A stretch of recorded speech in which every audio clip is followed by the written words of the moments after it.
Welcome to the Sarah Finkelstein Show. Today is February 8th, 2022. Did you know that there are 10,000, somewhere in the range of 10,000 to 11,000 people turning 65 every day? They are part of the baby boomer generation. And they have concerns, questions about Social Security. So today I'd like to share with you 10 important tips that you need to know about Social Security. Stay tuned.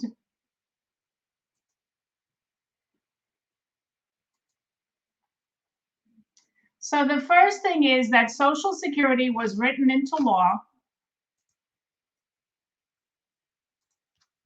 by President Roosevelt back in 1934.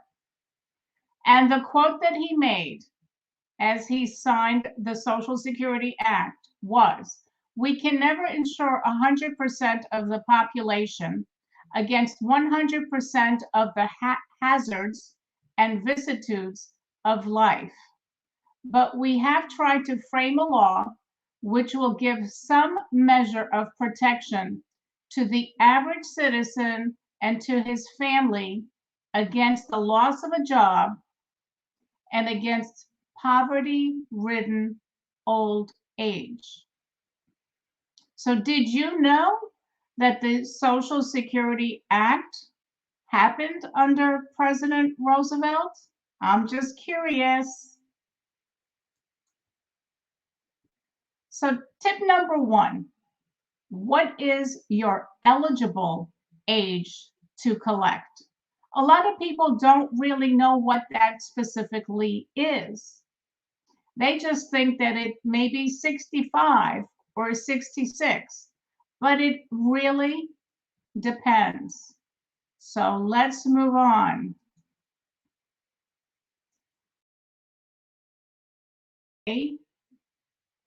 Which stands for full retirement age.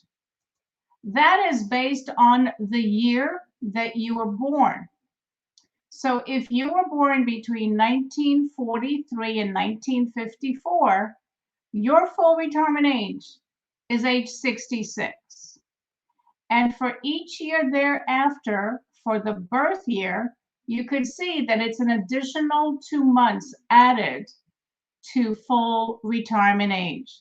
Anyone born after in 1960 or after 1960, their full retirement age is age 67. And there are talks to move that even further down the road to maybe age 70. Now, does it really matter if you're born in 1957 and your full retirement age is 66 plus 6 months?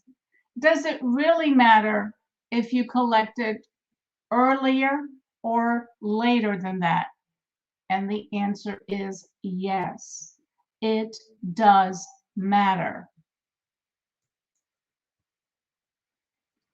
So what is the earliest age that one can collect? Now, you don't have to necessarily wait until your full retirement age. The earliest that you can start to collect your Social Security benefits is age 62. Now, keep in mind that if you collect earlier than your full retirement age, you will get a discounted amount, and that will stay with you for the rest of your life. Now, you will get cost of living adjustments along the way, but you will be locked into a smaller number. So for some people, collecting at age 62 is the right decision. But it's not the right decision for everyone because different people have different situations in their life. If you think that you have a long life ahead of you, you may want to hold off on collecting your Social Security benefits. Why? Because the longer you hold off, the bigger the benefit check that you will receive once you turn on your Social Security benefits. So, unfortunately, a lot of people start to collect Social Security to their detriment. Remember, people are living longer than ever before.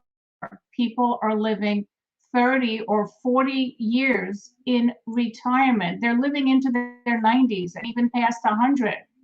So, is it the right decision to collect a smaller Social Security check by starting to collect your benefits sooner?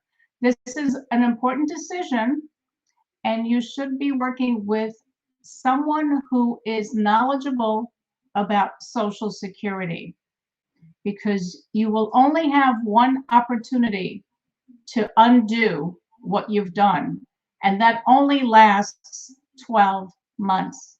So please work with somebody who can help you and guide you. Since we're talking about it, we're talking about what is the earliest age, which is 62, but there's also something called delayed retirement credits.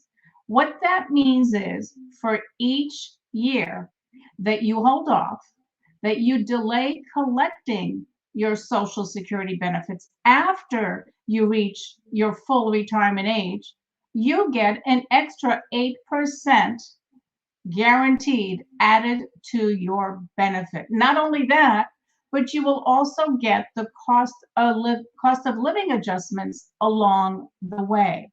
So, for example, if your full retirement age is 66 and you delay until 70, well, now instead of getting 100% of what you are entitled to, you will get 132% of what you're entitled to. That makes a huge difference in one's income and lifestyle. Now, does it make any sense to delay beyond age 70? No, it does not, because your benefits will not increase after age 70. So if you're 71 and you haven't started to collect your Social Security benefits, you should do it now, because there's no benefit in waiting any longer. Survivor benefits. Did you know that beyond retirement benefits, which most people think of Social Security as their retirement benefits, there are also survivor benefits that is available to a widow, a widower, and possibly dependent children. So there's a lot of rules and a lot of benefits that come out of the Social Security Administration. And if you have questions, feel free to reach out to me or somebody who is knowledgeable in this area.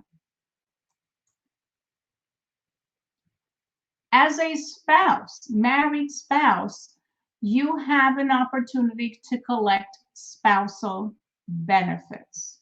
So, for example, if you have not worked at all, or you don't have enough work credits to qualify for your own Social Security benefits, you can collect spousal benefits. In other words, you can collect based on your spouse's earnings.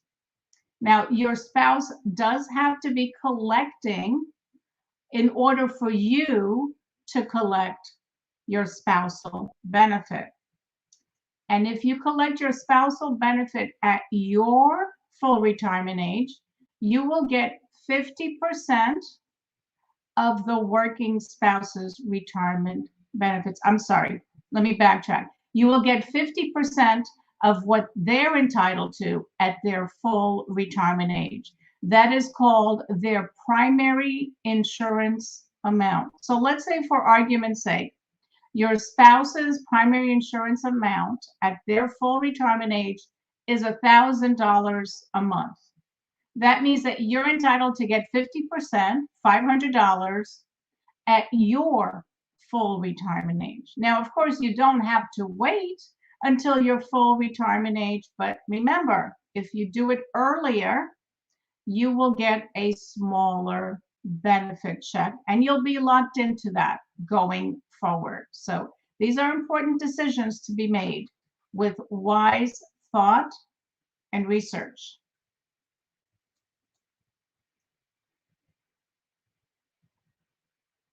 Did you know that even if you're divorced, you can be entitled to collect based on your ex-spouse? Yes, it is true. As long as you've been married for at least 10 years, you can collect based on your ex. Some people have been married more than once, and they can collect, as long as they were married for at least 10 years to each spouse, they can collect based on the higher benefit from either of the ex-spouses. So when is the best time to start collecting your benefits, your Social Security benefits?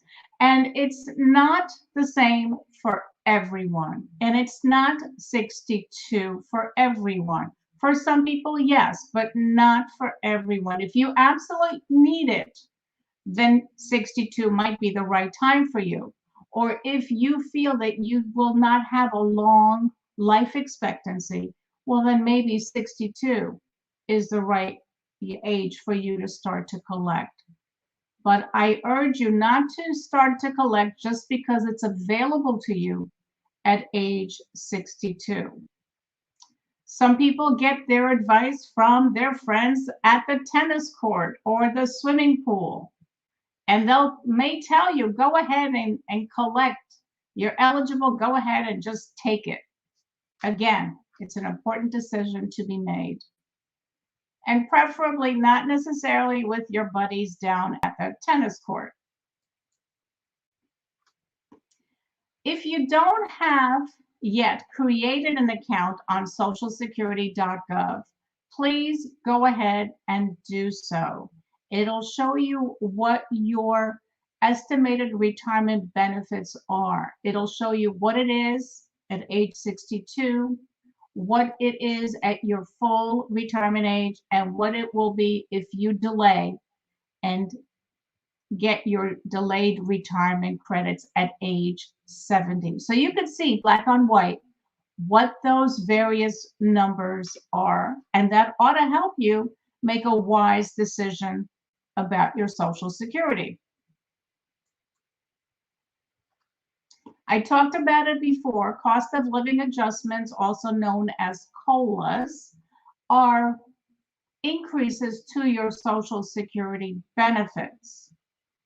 And recently, last year in 2021, they announced a very high increase for 2022.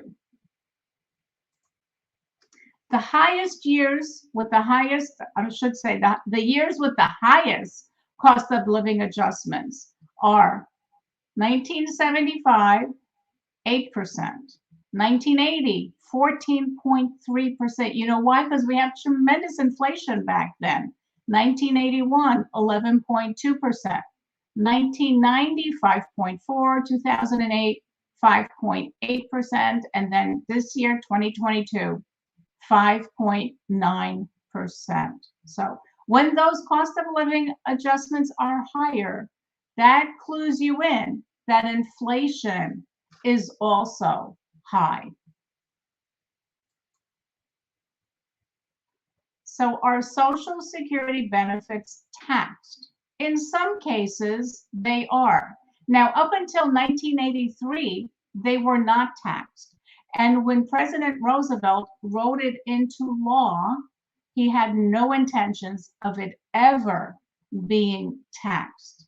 But as much as 85% of your Social Security benefits may be taxed, it depends on your provisional income, which is a topic for another time. So what is SSI? A lot of people confuse this with Social Security retirement benefits, and it's not. It's supplemental security income, which is something that is for people that are older or disabled or possibly blind, additional funds and people that have low incomes.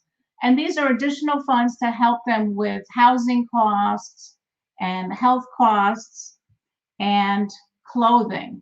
So this is something totally separate from Social Security benefits.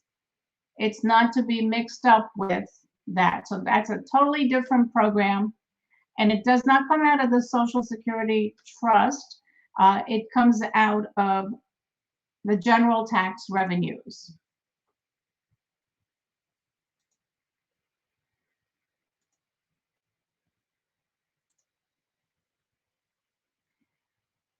If you have any questions or know anyone who does, feel free to reach out to me. I love to help. Thank you for joining the Sarah Finkelstein Show. And we are doing an educational Social Security seminar coming up later this month. And we have 2 dates. If you know anybody who is between the ages of, say, 58 and 66, who hasn't claimed their benefits yet, please tell them about the workshop. It is free, and the dates are Saturday, February 26th at 10 a.m. and Thursday, March 3rd at 7 p.m. So feel free to get in touch if they want some more information about that. And join us again on the Sarah Finkelstein Show.